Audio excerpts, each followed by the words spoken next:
Hello students, welcome to Unique Coaching. Student, आज मैं आपके लिए बहुत ही इंपॉर्टेंट क्वेश्चन जो कि quadratic equation chapter number 4 NCERT का है क्लास 10 के लिए, वो लेके आया हूँ। इस क्वेश्चन में आपको कंडीशन दी होगी, उस कंडीशन को आपने यूज करना है। वो कंडीशन क्या होगी?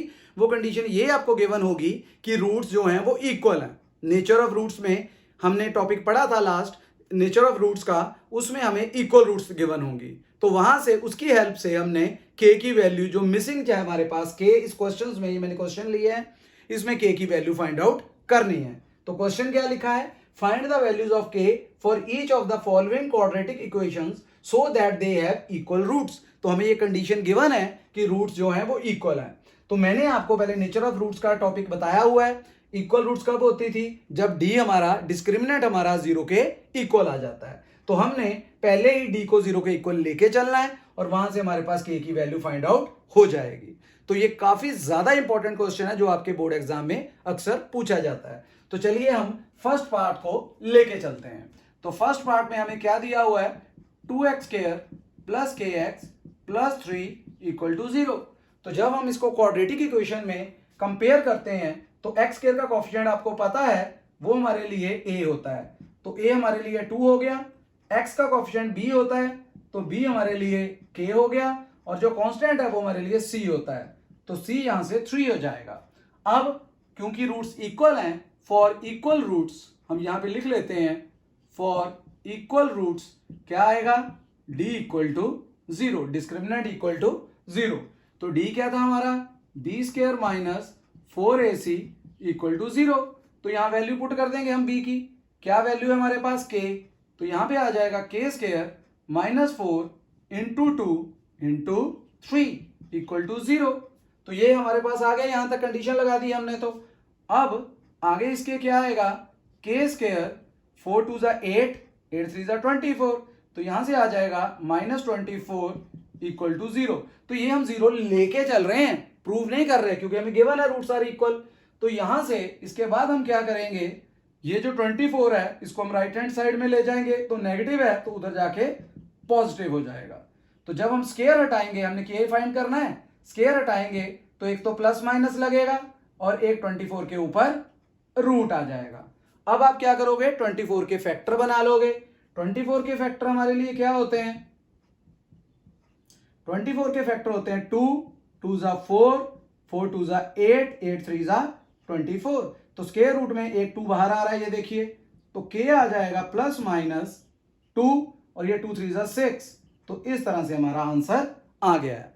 तो हमने के की वैल्यू फाइंड आउट कर ली है, जो हमें कंडीशन दी थी कि आपकी जो डी है वो 0 के इक्वल है। 0 आपकी जो है रूट जो है वो आपकी कंडीशन के अकॉर्डिंगली इक्वल है। तो इक्वल रूट्स की कंडीशन हमने लगा दी और वहां से हमने के की वैल्यू फाइंड आउट कर ली है। तो इस तरह का क्वेश्चन आपको स्टूडेंट्स एग्जाम्स में अक्सर पूछा जाता है। तो अब हम इसका सेकंड पार्ट करते हैं। सेकंड पार्ट क्या है? उसमें भी यही कंडीशन आपको सेम गिवन है, तो उसको भी कंडीशन यूज करते हुए हमने के की वैल्यू फाइंड आउट करनी है। तो यहां से हमारे लिए क्या आ रहा है? Second part. सेकंड पार्ट आ रहा है k x into x minus 2 plus 6 equal to 0। तो सबसे पहले हमें ब्रैकेट ओपन करनी है। तो के एक्स को एक एक्स से मल्टीप्लाई करेंगे तो क्या बन जाएगा? X into x, x square, तो बन गया के एक्स स्क्वायर। फिर के एक्स को माइनस 2 से करेंगे तो माइनस 2 के एक्स प्लस 6 इक्वल टू 0। आपको पता है कि एक्स स्क्वायर का कोएफिशिएंट a होता है, जो k है हमारे लिए, b हमारे लिए x का कोएफिशिएंट है माइनस 2k और c हमारा 6 है। तो इक्वल रूट्स की कंडीशन फिर वही, d इक्वल टू 0। तो यहां पे d हमारा था b square minus 4ac equal to 0। Condition put करेंगे b की, माइनस 2 का स्क्वायर माइनस 4 इंटू ए कितना है? k इंटू c, c कितना है? 6 है इक्वल टू 0।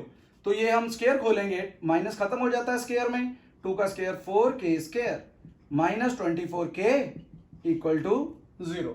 अब आप क्या करोगे? यहां से पहले कॉमन निकालोगे, जो भी कॉमन आ रहा है। तो यहां से 4 कॉमन आ रहा है, 4 और 24 4 के टेबल में आते हैं और k कॉमन आ रहा है। तो जब 4k कॉमन निकाला तो k 6 4 जा 24 इक्वल टू 0। तो यहां पे अब जब दो का प्रोडक्ट 0 के इक्वल आ जाए तो क्या होता है? इधर 4k इक्वल टू 0 और k माइनस 6 इक्वल टू 0। तो 4 0 के नीचे आके 0 हो जाएगा, k की वैल्यू 0 और ये -6 उधर जाके प्लस हो जाएगा। तो क्या ये दोनों वैल्यूज होंगी? अब हम देखते हैं अपने क्वाड्रेटिक इक्वेशन को। अगर हम यहां पे स्टूडेंट्स k की जगह 0 पुट कर दें तो ये क्या हो जाएगा, 0x², मींस x² की टर्म तो गई। इसी तरह से k को यहां भी पुट कर देते हैं 0, तो ये x वाली टर्म भी गई। तो 6 = 0। क्या 6 और 0 इक्वल होते हैं? बिल्कुल भी नहीं होते, फॉल्स कंडीशन है। तो इसका मतलब k = 0 हमारी क्वाड्रेटिक इक्वेशन को सेटिस्फाई नहीं कर रहा, तो इसको रिजेक्ट कर देंगे।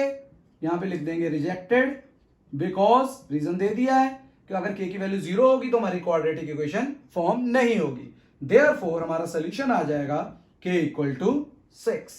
क्लियर हो गया होगा स्टूडेंट्स? इस तरह से हमने अपना ये जो सेकंड क्वेश्चन है, सेकंड पार्ट इस क्वेश्चन का, वो भी हमने सॉल्व कर लिया है। तो इस तरह से इससे मिलते जुलते, इससे रिलेटेड क्वेश्चन भी आपने प्रैक्टिस कर लेने हैं ताकि आप बोर्ड में अपने एग्जाम में जाके क्वेश्चन सॉल्व कर सकें। स्टूडेंट्स, अगर आपको ये वीडियो अच्छा लगा है तो वीडियो को ज्यादा से ज्यादा लाइक एंड शेयर करें, एंड चैनल पे नए हैं तो चैनल को सब्सक्राइब करें। Okay students, bye bye.